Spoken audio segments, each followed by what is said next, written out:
Birinci hissə. Birinci.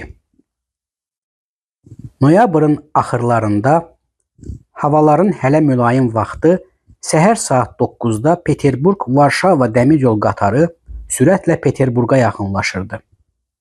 Hava elə rütubət və duman idi ki, dan yeri zorla ağarırdı. Vaqonun pəncərəsindən baxanda yolun istər sağ, istərsə də sol tərəfində 10 addımlıqdan heç bir şey görmək mümkün değildi. Sərnişinlər arasında xaricdən qayıdan adamlar da var idi. Lakin 3-cü dərəcəli vaqonlarda adam daha çox idi. Hamısı da kasıb-küsub və iş adamları idi. Özləri də yaxın yerlərdən idilər.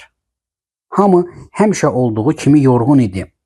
Gecə ərzində göz qapaqları ağırlaşmışdı. Soyuqdan donmuşdu. Sifəti solğunlaşmış, saralmış, duman rəngi almışdı. 3-cü dərəcəli vaqonlardan birində dan yeri ağarmağa başlayandan 2 nəfər sərnişin pəncərənin yanında bir-birinin qarşısında əyləşmişdilər. İkisi də gənc idi. Yola yüngül, yüksüz çıxmışdılar. İkisi də nimdaş paltarda idi. İkisinin də olduqca maraqlı və qəribə sifəti var idi. Nəhayət, ikisi də bir-biri ilə söhbət etmək istəyirdi. Hərgah onların ikisi də bu an bir-birinin nə üçün xüsusilə maraqlı və qəribə olmasını bilsəydilər, əlbəttə təəccüb edərdilər ki, təsadüf onları Peterburq-Varşava qatarının 3-cü dərəcəli vaqonunda bir-birinin qarşısında əyləşdirmişdir. Onlardan biri bəstəboy idi. Yaşı 27-dən artıq olmazdı. Saçları qara və qıvrım idi. Ala gözləri xırda olsa da odlu idi. Burnu enli və yastı, sifəti iri idi. Nazik dodaqlarında daim sırtıq, kinayəli, hətta kinli təbəssüm təzahür edirdi. Lakin enli alnı qəşəng idi. Sifətinin qabalaşmış aşağı hissəsinə zinət verirdi. Onun sifətində xüsusilə gözə çarpan cəhət üzünün müthiş solğunluğu idi. Solğunluq gəncin bütün sifətinə son dərəcə yorğun, üzgün bir ifadə vermişdi. Eyni zamanda üzünün ifadəsində onun sırtıq, qaba təbəssümü özündən müştəbeh, sərt baxışları ilə heç uyuşmayan, əzab dərəcəsinə varan nə isə ehtiraslı bir ifadə təzahür edirdi. Bu adam qalın geyinmişdi.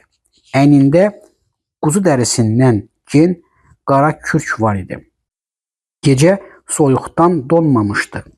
Halbuki qonşusu Rus elinin rütubətli noyabr gecəsinin bütün ləzzətini buza dönmüş kürəyi ilə duymuş, dadını görmüşdü. Görünür o, belə bir gecə üçün hazırlaşmamışdı. Onun əynində çox gen və qalın, iri başlıqlı qolsuz plaş var idi. Eynilə bu cür plaşları uzaq xarici ölkələrdə, İsveçrədə yaxud məsəl üçün İtaliyanın şimalında qış vaxtı səfərə çıxan müsafirlər geyirlər.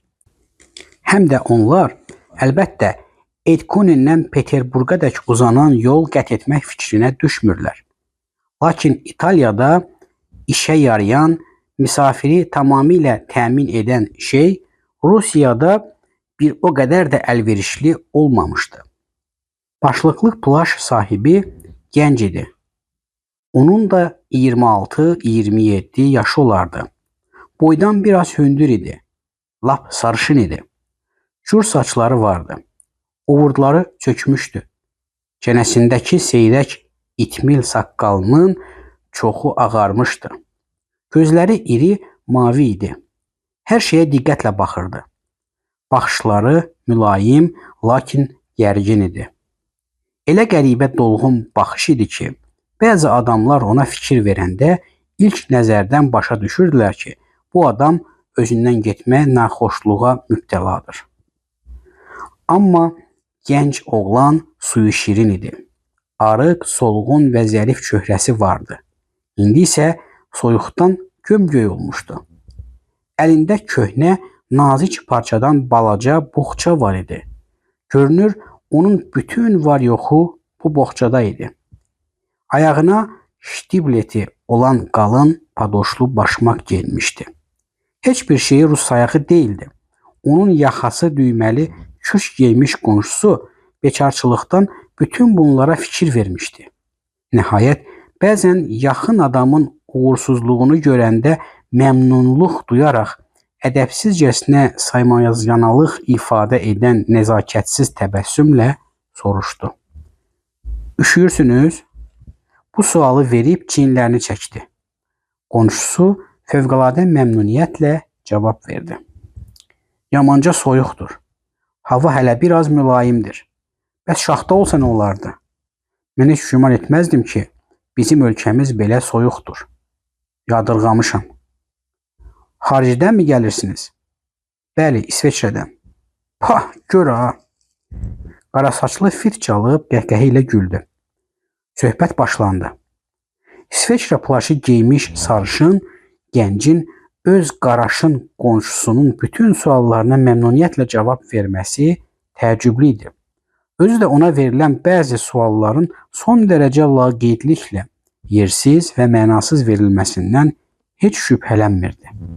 Sarışın gənc suallara cavab verərkən sözardı dedi ki, doğrudan da uzun müddət Rusiyada olmayıb. 4 ildən artıqdır. Onu xəstə olduğu üçün xaricə göndərmişdilər. Çox əcaib sinir xəstəliyinə. Ürək getmə, yaxud da bayılma deyilən titrəyib qıcılma naxoşluğuna mübtəla olduğu üçün. Qaraşın oğlan onu dinləyərkən bir neçə dəfə gülümsədi. Xüsusilə, bəs necə oldu, müalicə etdilər, deyə soruşub sarışın gəncin, yox, müalicə etmədilər. Cavabını eşidəndə bərkdən güldü. Qaraşın kinli-kinli dedi. Əcəb işdir. Deməli, pulu bihuda yerə xərcləyibsiniz. Biz də burada onlara inanırıq. Onların yanında oturmuş pinti bir cənab söhbətə qarışdı. Laf doğrudur, dedi. Bu söhbətə qarışan, mirzəlikdən irəli gedə bilməmiş şəxsə bənzəyən, bədəncə möhkəm, qırmızı burun və sifətini sızanaq basmış 40 yaşlarında bir məmur idi. Laf doğrudur, dedi. Bütün ruslar əbəs yerə özlərini zəhmətə salırlar. İsveçrəyə müalicəyə getmiş adam sakit və mülayim bir ifadə ilə cavab verdi.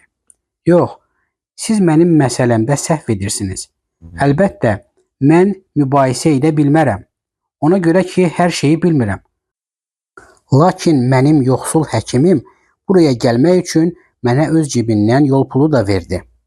Orada 2 il müddətində mən onun hesabına yaşamışam. Qaraşın soruşdu. Bir kimsən yox idimi ki, xərclik versin? Bəli, orada mənim xərcimi çəkib saxlayan cənab Pavlişev 2 il bundan əvvəl öldü. Mən sonra buraya uzaq qohumum olan general arvadı Yepançinaya məktub yazmışdım. Lakin cavab gəlmədi. Elə bu vəziyyətdə də yola düşdüm. Bəs hara gəlibsiniz? Yəni, haramı düşəcəyəm, harada qalacağam? Hələ heç bilmirəm. Doğrusu, elə belə hələ qərara gəlməyibsiz? Dinləyicilərin ikisi də yenə şaqqıltı ilə güldülər. Qaraşın soruşdu. Olmaya sizin bütün var yoxunuz bu boğçanın içindədir? Qırmızı burun məmur fövqəladə bir məmnunluqla əlavə etdi. Mərc gələrəm ki, elə bu cürdür. Yük vaqonlarında da heç bir bagajı yoxdur. Yoxsulluq eyib olmasa da bunu başa düşmək çətin deyil. Məlum oldu ki, bu da elə bu cürdür. Sarışın gənc o saat həm də fövqəladə cəldliklə bunu etiraf etdi. Doyunca qəhqəhə çəkib güləndən sonra qəribədir ki, boğçanın sahibi onlara baxıb nəhayət özü də gülməyə başlayanda onların keyfi daha da açıldı. Məmur sözünə davam etdi. Lakin sizin boğçanız hər halda müəyyən əhəmiyyətə malikdir. Onun içində qızıl pulun, Napolyon derlər və Friedrich Storlarla, Holland Arab çikləri ilə dolu xarici bağlıların olmaması barədə mərc çəkişmək olardı. Sizin heç olmasa xarici başmaqlarınızın ştibletlərinə baxanda bu cür qənaətə gəlmək heç də çətin deyildir. Sizin boğçanıza üstəlik, məsəl üçün, güya sizin qohumunuz olan general arvadı Yepançina da əlavə edilsə, onda boğça da müəyyən dərəcə ayrı cür əhəmiyyət kəsb edə bilər. Əlbəttə, yalnız o halda ki, general arvadı Yepançina sizin həqiqətən qohumunuz olsun və siz huşsuzluq nəticəsində səhv etməmiş olasınız. Belə şey isə insana olduqca xas olan keyfiyyətdir. Lap elə hədsiz xəyala qapılmaq nəticəsində əmələ gələn keyfiyyət. Sərnişin gənc onunla razılaşdı. Siz yenə də düzgün başa düşübsünüz. Axı mən doğrudan da az qala səhv edirəm. Yəni demək istəyirəm ki, bir o qədər də qohum deyil. Hətta o qədər uzaq qohumdur ki, mən doğrusu o zaman oraya mənim məktubuma cavab göndərilməməsinə heç də təəccüb etmədim. Mən elə bu cür olacağına əmin idim. Əbəs yerə xərc çəkib məktub göndəribsiniz. Heç olmasa sadəlövh və səmimi adamsınız. Buna görə də tərifə layiqsiniz. General Yepançini isə tanıyıram. Əslində ona görə tanıyıram ki, məşhur adamdır. İsveçrədə xərc çəkib sizi saxlayan mərhum cənab Pavlişevi də tanıyırdım. Hərgah Nikolay Andreyeviç Pavlişevidirsə, ona görə ki, onlar iki əmüşağı idilər. O birisi indiyə qədər Krımdadır. Mərhum Nikolay Andreyeviç isə hörmətli şəxsidir. Rütbəli şəxslərlə yaxın idi. Bir zaman 4000 can sahibi idi. Lap doğrudur. Onun adı Nikolay Andreyeviç Pavlişevidir. Gənc oğlan bunu deyib, hər şeyi bilən adamı diqqətlə və sınayıcı nəzərlərlə süzdü. Bu çox bilmiş cənablara müəyyən ictimai zümrə arasında bəzən hətta çox tez-tez təsadüf olunur. Onlar hər şeyi bilirlər. Onların beyinlərinin hər şeyi bilmək istəyən bütün səy və qabiliyyəti müasir mütəfəkkirin deyə biləcəyi kimi, əlbəttə daha mühüm həyati maraq və baxışları olmadığı üçün bütün qüvvəsi ilə bir cəhətə yönəldilir. Yeri gəlmişkən deməliyik ki, hər şeyi bilirlər sözünün arxasında olduqca məhdud bir sahəni nəzərə almaq lazımdır. Filankəs harada qulluq edir? O kiminlə tanışdır? Nə qədər sərvəti var? Harada qubernator olub? Kimə evlənib? Arvad üçün nə qədər pul alıb? Əmisi oğlu kimdir? Əmisi oğlunun xalası kimdir? Və s. və s. Bütün məlumatlar elə bu şəkildə. Əksər halda bu cür hər şeyi bilənlərin dirsəkləri yırtıq olur. Özləri də ayda 17 manat maaş alırlar. Onların bütün zikini-bikini bildikləri adamlar, əlbəttə bu çox bilmişlərin güddükləri məram və məqsədlərdən bixəbər olurlar. Halbuki onların çoxu bütöv bir elm təşkil edən bu bilikdən böyük zövq alır. Təsəlli tapırlar. Özünə qarşı hörmət kəsb edərək, hətta böyük mənəvi və ruhi ləzzət duyur. Bir də ki, bu elm özü də cazibədardır. Mən elə həmin bu elmin yardımı ilə öz yüksək amal və məqsədlərinə nail olan və nail olmuş alimlər, ədiblər, şairlər, siyasi xadimlər görmüşəm. Hətta tam bu yolla mənsəb sahibi olmuş adamlar. Bütün bu söhbət ərzində qarayanız gənc əsniyir, məqsədsiz olaraq pəncərədən bayıra baxır, özü də səfərin başa çatmasını səbirsizliklə gözləyirdi. Onun fikri nə isə dağınıq idi, nə isə son dərəcə dalğın idi. Az qala təşviş keçirirdi. Hətta bəzən qəribə vəziyyət alırdı. Arabir qulaq asırdı da, asmırdı da. Baxırdı da, baxmırdı da.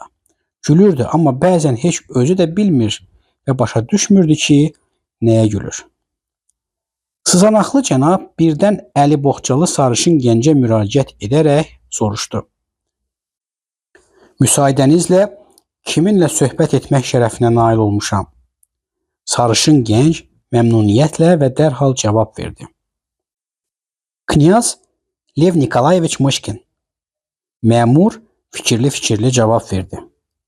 Knyaz Mışkin, Lev Nikolayeviç, Tanımıram. Heç eşitməmişəm də. Yəni mən adınız haqqında demirəm. Ad tarixi addır. Karamzinin tarix kitabında tapmaq olar və olmalıdır. Mən sifətiniz barədə deyirəm. Bir də ki, Knyaz Mışkinlərə daha heç yerdə təsadüf edilmir. Hətta səs səmirləri də eşidilmir. Xəbər ətərləri də yoxdur. Knyaz dərhal cavab verdi. Bəli, əlbəttə, indi məndən başqa heç bir Knyaz Mışkin yoxdur. Mənə elə gəlir ki, mən axırıncısıyam. O ki qaldı dədə babalara, onların arasında tək həyətli kəndlilər də olub. Bir də ki, mənim atam orduda podporuçik olub, yunkerlərdən olub. Amma ki, general arvadı Yepançinanın da Mışkin knyazları tayfasına nə cür və hansı yolla mənsub olmasını bilmirəm. O da bir növ axırıncı nümayəndədir. Məmur hırıldadı. Hehehe. Bir növ axırıncı nümayəndə. Hehehe. Əcəb də qohum çıxartdınız. Qaraşın da gülümsədi. Sarışın oğlan çox yersiz bir misal çəkmiş olmasına təəccüb etdi. O, nəhayət heyrətlə izah etdi. Təsəvvür edin ki, mən bunu düşünmədən dedim. Qaraşın birdən soruşdu. Yaxşı, Knyaz, siz orada professorun yanında elm də öyrənmisiniz? Hə, öyrənirdim. Amma mən heç vaxt heç nə öyrənməmişəm. Elə mən də azmaz bir şey öyrənmişəm. Xəstəliyimə görə mənə müntəzəm təhsil verməyi mümkün hesab etmirdilər. Qaraşın cəld soruşdu. Raqojinləri tanıyırsınızmı? Yox, heç tanımıram. Axı mən Rusiyada çox az adam tanıyıram. Raqojin sizsiniz? Hə, Raqojin. Parfiyon mənəm. Məmur son dərəcə ehtiramla Parfiyon? Yaxşı, bir deyin görüm, bu həmin Raqojinlər deyilmi? Deyə sözə başlamaq istədi. Qaraşın cəld və nəzakətsizcəsinə səbirsizliklə onun sözünü kəsdi. Hə, onlardır, özüdür. Onu demək lazımdır ki, bu qaraşın oğlan sızanaqlı məmura qətiyyən bir dəfə də olsun müraciət etməmişdi. Lap əvvəldən təkcə Knyazla danışırdı. Məmur heyrətdən lap quruyaraq az qala gözləri bərəldi. Əşşi, necə yəni? Onun bütün sifəti dərhal dəyişdi. Dərin hörmət ifadə edən yaltaqlıq mücəssəməsinə çevrildi. O, hətta qorxdu. Bu, dədə babadan fəxri vətəndaş olan həmin Semyon Parfiyonoviç Raqojin deyilmi ki, bir ay bundan qabaq ölmüş və 2 milyon yarım kapitalı qalmışdır? Qaraşın bu dəfə də iltifat etməyib, məmura nəzər salmadan onun sözünü kəsdi. Sən hardan bildin ki, o 2 milyon yarım kapital qoyub getmişdir? Sən bir buna bax. Raqojin Knyaza göz vurdu. Başa düşmürəm. Bunun onlara nə xeyri var ki, o saat quyruq bulamağa başlayırlar. Amma o doğrudur ki, mənim atam ölüb. Mən isə Pskovda bir ay qalandan sonra evə az qala çəkməsiz gedirəm. Nə qardaşı Məclaf mənə pul göndərdi, nə də anam. Məktub yazıb xəbər də vermədilər. Heç bir şey göndərmədilər. İt yerinə də qoymadılar. Pskovda bir ay qızdırma içində yatmışam. İndi isə birdən-birə 1 milyondan artıq pul ələ gələcək. Hələ bu da ən azı. İlahi, məmur əlini əlinə çırpdı. Raqojin əsəbi halda və kinli-kinli başı ilə ona işarə etdi. Siz lütfən deyin görüm bunun ona nə dəxli var? Axı mən sənə bir qəpik də vermərəm. Mənim qabağımda lap təpəsi üstə gəzsən də vermərəm. Gəzəcəyəm, lap təpəsi üstə gəzəcəyəm. Buna bax ha. Axı vermərəm. Vermərəm, lap bir həftədə atılıb düşsəm vermərəm. Heç vermə. Mənə lap yerində olur. Vermə. Amma mən atılıb düşəcəyəm. Arvadımı, balaca uşaqlarımı atacağam. Amma sənin qabağında atılıb düşəcəyəm. Yaltaqlanacağam. Sənə kef verəcəyəm. Qaraşın tüpürdü. Tfu sənə. O Knyaza müraciət etdi. 5 həftə bundan qabaq mən də sizin kimi anamın mənə verdiyi bir boğça ilə Pskova qaçmışdım. Xalamın yanına. Qızdırıb yorğan döşəyə düşdüm. Atam məni görməyib öldü. Beyninə qan vurdu. Mərhuma Allah rəhmət eləsin. Amma o zaman məni az qala vurub öldürəcəkdi. İnanırsınızmı, knyaz? Vallah doğru deyirəm. O zaman mən evdən qaçmasaydım, lap vurub öldürəcəkdi. Kürk geymiş milyonçunu müəyyən dərəcədə xüsusi diqqətlə süzən knyaz dedi. Siz onu bir şeylə hiddətləndirmişdiniz. Milyonun özündə və varislikdə maraqlı bir cəhət mövcud ola bilsə də, knyazı heyrətləndirib diqqətini cəlb edən başqa bir şey də var idi. Raqojin müsahibəyə sanki ədəb qaydaları cəhətindən daha artıq qeyri-iradi ehtiyac duysa da, knyazı özü üçün nədənsə xüsusi bir həvəs və məmnuniyyətlə müsahib seçmişdi. Bu, səmimiyyətdən çox dalğınlıqdan, təşviş, nigarançılıq və həyəcandan irəli gəlirdi. O, bir adama baxıb bir şey haqqında qap eləməyə ehtiyac duyurdu. Elə bil ki, o hələ də qızdırma içində idi. Bu da olmasa, sanki titrəmə tutmuşdu. O ki qaldı məmura, bu şəxs Raqojinin başının üstünü kəsmişdi. Heç nəfəs almağa da cəsarəti çatmır, brilyant axtarırmış kimi onun hər kəlməsini göydə qapır, götür-qoy edirdi. Raqojin belə cavab verdi. Hiddətlənməyinə hiddətlənmişdi. Bəlkə də hiddətlənməyi səbəbsiz deyildi. Lakin məni hər şeydən artıq zinhara gətirən qardaşım oldu. Anam barədə danışmağın mənası yoxdur. Qoca arvaddır.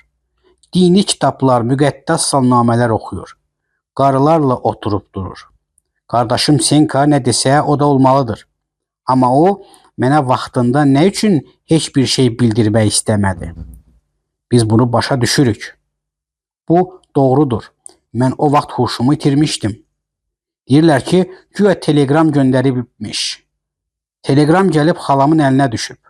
O da orada 30 ildir dul yaşayır. Səhərdən gecə yarısına dək vaxtını dəli divanələrlə keçirir. Rahibə kimi rahibə olsaydı dərd yarı idi. Bundan da betərdir.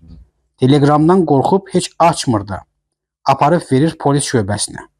Telegram indiyə qədər də oradadır. Bircə Konyev, Vasili Vasilyeviç dadıma çatdı. Hər şeyi mənə yazdı. Qardaşım gecə atamın tabutunun üstünə salınmış zərxaranın qızıl qotazlarını kəsib götürmüşdür. Güya ona görə ki, bu qızıllar yamanca baha şeylərdir. Bəs axı hər gəh mən istəsəm təkcə buna görə o Sibirə sürgün edilə bilər. Onun üçün ki, bu kafirlikdir. Ey, sənin niyəm, oyunbaz nadürüst, deyə o məmura müraciət etdi. Qanunla necədir? Kafirlikdirmi? Məmur dərhal təsdiq etdi. Kafirlikdir, kafirlikdir. Buna görə Sibirə, o saat Sibirə. Raqojin knyaza müraciətlə sözünə davam etdi. Onlar indiyə qədər elə güman edirlər ki, mən hələ də naxoşam. Amma mən bir kəlmə də demədim. Naxoş ola-ola xəlvətcə vaqona əyləşib yola düşdüm. İndi aç darvazanı. Qardaşım Simyon Simyonoviç. Mən bilirəm, o mərhum atama nədən məndən xəbərçilik edirdi. Mən o vaxt doğrudan da Nastasya Filipovnanın ucbatından atamı hiddətləndirmişdim. Bu məsələdə təkcə özüm günahkaram. Günah iş görmüşdüm. Məmur nəyisə götür-qoy edə-edə yaltaqlıqla dedi. Nastasya Filipovnanın ucbatından? Raqojin səbirsizliklə onun üstünə bağırdı. Sən ki onu tanımırsan? Məmur qalibiyyətlə cavab verdi. Lap yaxşı tanıyıram. Raqojin knyaza müraciətlə sözünə davam etdi. Ona bir bax. Nastasya Filipovna bir deyil, 5 deyil. Bir də ki, sən nə həyasız adamsan ay murdar. Ürəyimə dammışdı ki, bax elə bu cür bir nacins o saat qırsaqqız olub yaxamdan yapışacaq. Qarayaxa məmur əl çəkmədi. Nə bilirsiniz? Bəlkə tanıyıram. Lebedev tanıyır. Siz zat alilləri məni lütf edib danlayırsınız. Yaxşı. Mən sübut etsəm nə deyərsiniz? O həmin Nastasya Filipovnadır ki, sizin atanız onun ucubatından sizi dəyənəklə kötəkləmək istəmişdi. Həmin Nastasiya Filipovnadır ki, familiyası Baraşkovadır. Necə deyərlər, özü də hətta kübar xanımlardandır. O da bir növ knyaz zümrəsindəndir. Totskinin adamıdır. Afanasi Ivanoviçin. Totski mülkədar və çox varlı kapitalistdir. Bir neçə şirkət və cəmiyyətin üzvüdür. Bu sahədə General Yepancinin yaxın dostlarındandır. Ragojin nəhayət doğrudan da heyrət etdi. Paho, ay sənə nə deyim, tfu lənətə gəlmiş, doğrudan da bilirmiş, tanıyırmış. Hər şeyi bilir. Lebedev hər şeyi bilir. Mən zat alilləri Lixaçov Aleksaşka ilə özü də atası öləndən sonra 2 ay səfərlərdə olmuşam. Hər şeyi, yəni bütün künc bucaqları tanıyıram. İş gəlib o yerə çatdı ki, Lebedevsiz bir addım da atmazdı. İndi o, borclular həbsxanasındadır. Elə o zaman Armansla da, Koralya ilə də, Knyaginya Patskaya ilə də, Nastasiya Filipovna ilə də tanış oldum. Ümumiyyətlə, çox şeyi öyrənib bilmək imkanı əldə etmişdim. Ragojin, Nastasiya Filipovna, məgər o Lixaçovla onun üzünə elə qəzəblə baxdı ki, hətta dodaqları da saralıb titrədi. Məmur birdən özünü yığışdırıb cəld dedi. Elə bir şey olmayıb, elə bir şey olmayıb. Lap düzünü deyirəm, heç bir şey. Yəni demək istəyirəm ki, heç bir pulun köməyi ilə məqsədinə nail ola bilmədi. Yox, o Armansın yerişini yeriyə bilməzdi. Bu məsələdə təkcə Trotski. Axşamlar görürsən ki, böyük teatrda ya da fransız teatrında öz xüsusi lojasında əyləşir. Orada zabitlər öz aralarında ağızlarına gələni danışırlar. Amma onlar da bir şey sübut edə bilmirlər. Budur, güya ki, həmin Nastasiya Filipovna deyirlər. Ancaq bu qədər. Sonrası isə heç bir şey. Ona görə ki, heç bir şey yoxdur. Ragojin qaşqabağını töküb qaşlarını çatdı. Bütün bu əhvalat elə bu cürdür. Zalyojev də mənə elə bu cür söyləyib. Mən, knyaz, o zaman atamın 3 ildən qalan bekeşini giyib, Nevanı yüyürə-yüyürə keçirdim. O isə mağazadan çıxıb karetaya əyləşirdi. Elə oradaca qəlbim alışıb yandı. Zalyojevə rast gəldim. O mənim tayım deyil. Dəllək nökəri kimi gəzir. Gözündə də lorinet. Biz isə atamızın evində yağlanmış çəkmələr giyir, yavan kələm şorbası ilə dolanırdıq. Mənə deyirdi ki, o sənin tayın deyil. O deyirdi Knyaginadır. Onun adı Nastasiya Filipovnadır. Familiyası Baraşkovadır. Özü də Totski ilə yaşayır. Totski isə bilmir ki, indi yaxasını ondan necə qurtarsın. Yəni ona görə ki, gəlib əsl yaşa çatıb. 55 yaşa. Bütün Peterburqda birinci gözəl olan xanımla evlənmək istəyir. Elə həmin məqamda mənə dedi ki, mən Nastasiya Filipovnanı böyük teatrda, baletdə görə bilərəm. Benuarda, öz lojasında əyləşəcəkdir. Bizim ailədə atamızın yanında kimin hünəri var idi baletə gedəydi? Kələyini kəsər, öldürərdi. Amma mən xəlvətcə bir saatlığa qaçıb Nastasiya Filipovnanı bir də gördüm. O gecə səhərə kimi yata bilmədim. Səhəri rəhmətlik mənə hərəsi 5000 manatlıq dəyərində 2 dənə 5%lik bilet verib, dedi ki, apar bunları sat. 7500 manatını Andreyevlərin kontoruna apar ver. 10.000-in qalanını heç yerə getməyib gətir ver mənə. Səni gözləyəcəyəm. Biletləri satmağına satdım. Pulları aldım. Amma Andreyevlərin kontoruna getmədim. Heç yerə baxmadan getdim İngilis mağazasına. Bütün pulu verib bir cüt sırğa aldım. Hərəsində bir dənə az qala qoz boyda brilliant var idi. 400 manat borclu qaldım. Adımı dedim, inandılar. Sırğaları götürüb getdim Zalojevin yanına. Dedim, belə-belə. Gedək qardaş, Nastasiya Filipovnanın yanına. Yollandıq. O zaman nə ayağımın altını görürdüm, nə qabağımdakını, nə də yan görəmi. Nə bir şey bilirəm, nə də yadımda qalıb. Birbaş onun zalına girdik. Özü qarşımıza çıxdı. Mən o vaxt demədim ki, gələn elə mən özüməm. Zalyorjev ona dedi ki, bu şeyləri Parfiyon Ragojin sizə göndərib. Dünənki görüş münasibəti ilə. Lütfən qəbul edin. Açdı. Baxıb gülümsədi. Sizin, dedi, dostunuz cənab Ragojina lütfkar diqqət üçün təşəkkür edin. Baş əyib getdi. Axı mən o vaxt elə oradaca niyə ölmədim? Getmişdimsə də ona görə getmişdim ki, fikirləşirdim. Hamısı birdir. Sağ qayıtmayacağam. Mənə hər şeydən artıq yer eləyən bu oldu ki, o nacis Zalyorjev hər şeyi öz adına çıxdı. Mən boydan da balaca idim, özüm də qədəsayağı geyinmişdim. Dayanıb dinmirdim. Gözümü bərəldib qadına baxırdım. Ona görə ki, utanırdım. Amma o moda ilə geyinmişdi. Pamada sürtmüşdü. Saçlarını buruq-buruq səliqəyə salmışdı. Yanaqları qırmızı idi. Dama-dama qalstuk bağlamışdı.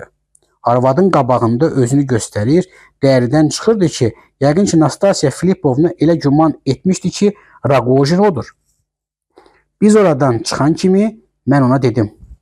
Sən belə şeyi heç ağlına da gətirməyəsən, anladın mı? Güldü. Hələ bir də görüm, indi sən Semyon Parfyonoviçə nə cavab verəcəksən? Mən doğrusu evə ayaq basmayıb, elə oradaca özümü suya atmaq istəyirdim. Amma fikirləşdim. Ax, indi daha nə fərqi var? Dəli kimi evə qayıtdım. Məmur üz gözünü turşutdu.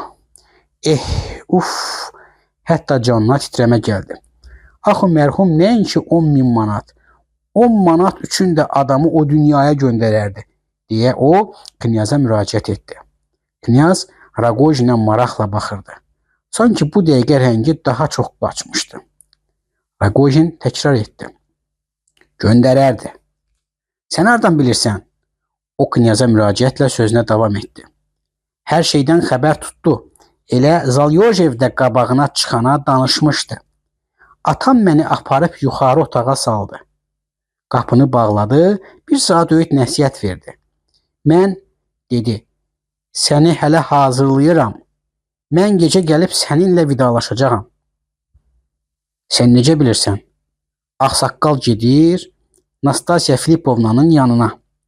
Belini büküb ona baş əyir. Yalvarıb ağlayır. Nəhayət qadın qutunu gətirib atır onun üstünə.